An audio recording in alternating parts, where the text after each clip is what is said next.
What if I told you some of the most iconic guitar sounds ever created weren't planned at all? They came from broken amps, destroyed equipment, and musicians just trying to mess around and find something new to look at. And somehow, that leads us to the massive pedal board we see today, which has inspired so many players before us. Eddie Van Halen, Jimmy Page, Slash, Mayer. All these players originally broke off from these unique sounds that people have been trying to create for so long. So let's take a look at how this all even happened.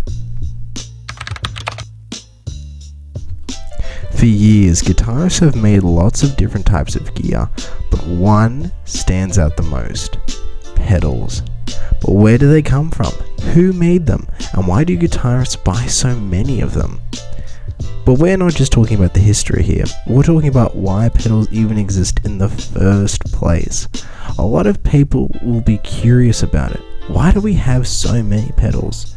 So let's take a deep dive into the history of it all, and the workings behind them, and maybe we can find a new appreciation for them, and the engineers and musicians that took the time to create such unique sounds. But it isn't just history that we're looking at. This is the understanding and the mindset behind the whole process.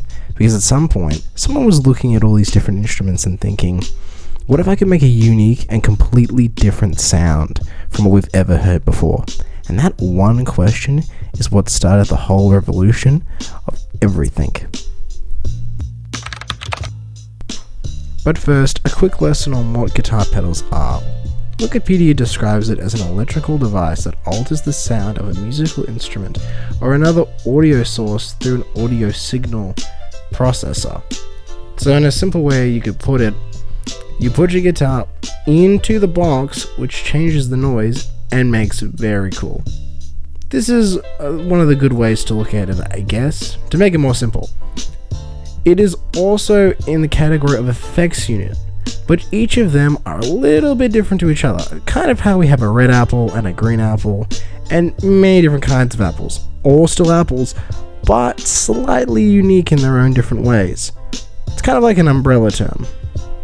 And we're going to look at the start of the very beginning of the first effects units, and how this helped the building blocks to give us what we have now, which are these foot pedals and all different kinds of ones. So let's just slow down there for a second. When you play guitar, your sound is just an electrical signal traveling through a cable. A pedal sits in between your guitar and your amplifier and changes that signal before it even reaches the speaker. That means you can completely change your sound without changing your guitar. And that's where things start to get really interesting. You know, I probably should have just led with that.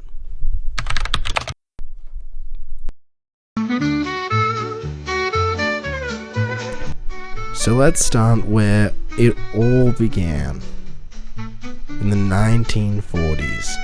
I'm sure people are loving guitars and making some very early significant changes that would shape the guitar in the future. I'm sure nothing bad is happening, and the world's in a fantastic place. What a time to be alive. Hold on. What does this say?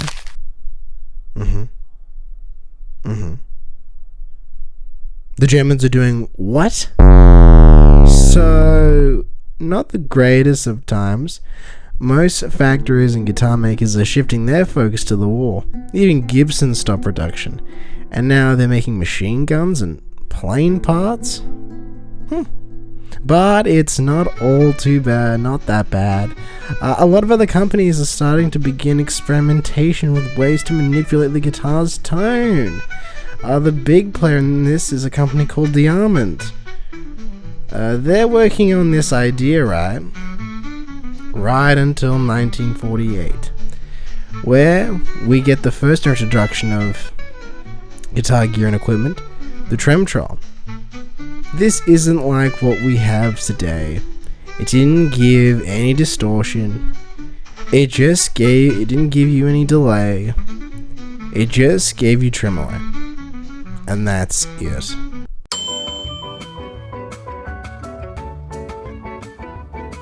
Even though that sounds simple, this was a massive step forward, because for the first time, You weren't stuck with just the natural sound of the guitar. You could actually start shaping it.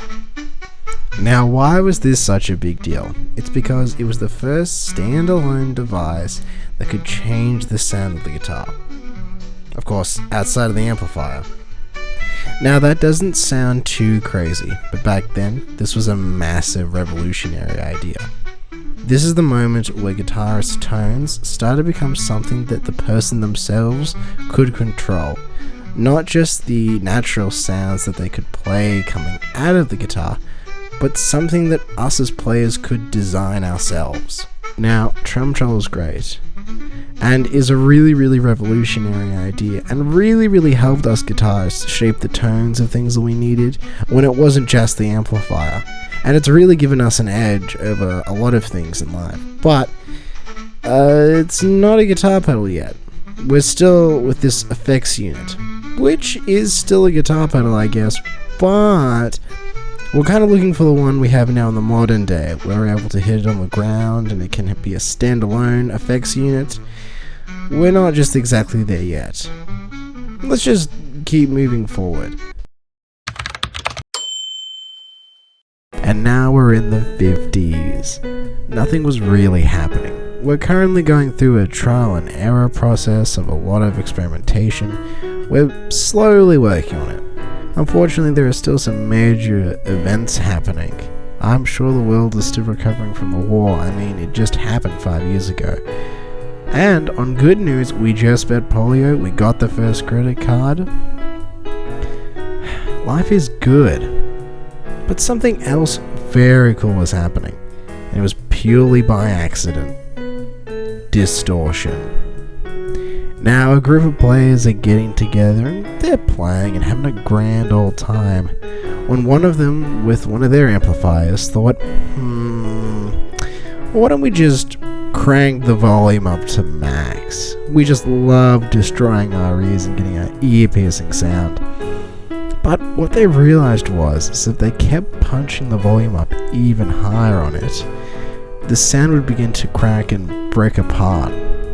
And they realized that it was giving a distorted tone from it, which was the very beginnings and origins of distortion in general. Now, some other players also achieved this through poking holes through their systems, permanently altering them, to achieve the same thing as well, so they didn't have to crank the volume up so high their ears would bleed.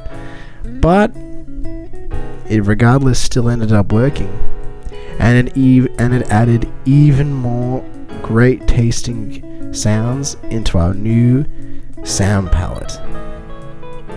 But let's keep continuing. And this right here is one of the most important discoveries in guitar history. Because before this, guitars were clean. But after such a unique and interesting way of discovering something, we had aggression and a whole lot more energy to bring to the table. We had a far more broken sound, with so much more flavor in it. Because this gave us what we know now as rock music, the very foundation of it all. And now we've hit the 60s. Now guitarists are getting even bigger, and the music business as a whole is much bigger, and the business is booming. The Rolling Stones just formed, the Beach Boys is also just getting started, and plenty of great things are happening. I'm sure nothing bad's gonna happen at all, and we're gonna have such a great time now. It's looking fantastic right now. Ooh, never mind. Anyway, Gibson, the guitar factory company, was previously making all those military weapons, like all those machine guns. Well, now they've just come out with their first widely produced guitar pedal, the FZ1 Fuzztone. And unlike previous experiments, this was the first compact foot control and designed specifically for guitarists. I'm sure these bands are really going to enjoy this new innovation we've made. And what comes after this? Everything. After Gibson releasing the FZ, we get all different kinds of pedals.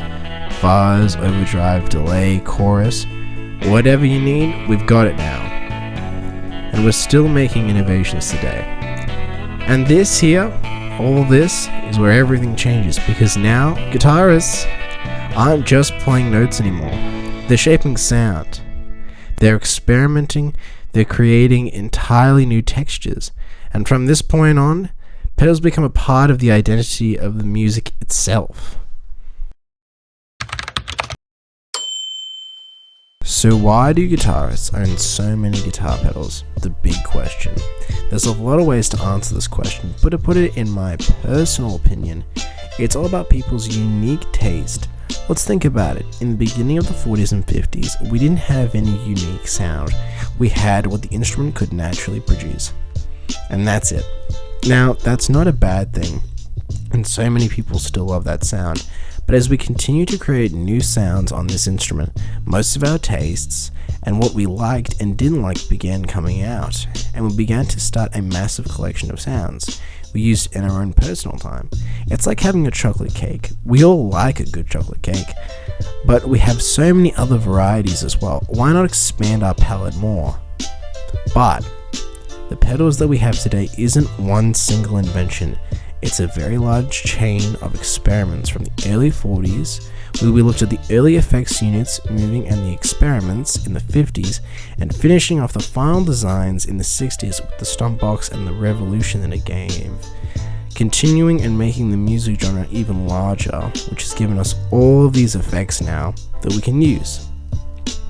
And with all of this, that is where we are now up to today.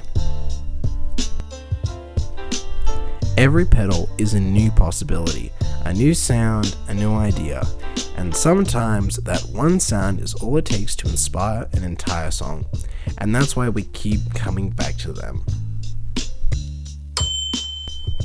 Alright guys, thank you so much for watching. I really enjoyed making this video. I hope you guys enjoyed watching. If there's anything that I missed throughout recording this whole thing, you can drop a comment about it. Also, if you liked the video and whatnot and really enjoyed it and would like to continue watching my videos, please like and subscribe. I'd really appreciate it. And thank you for watching. Okay, bye.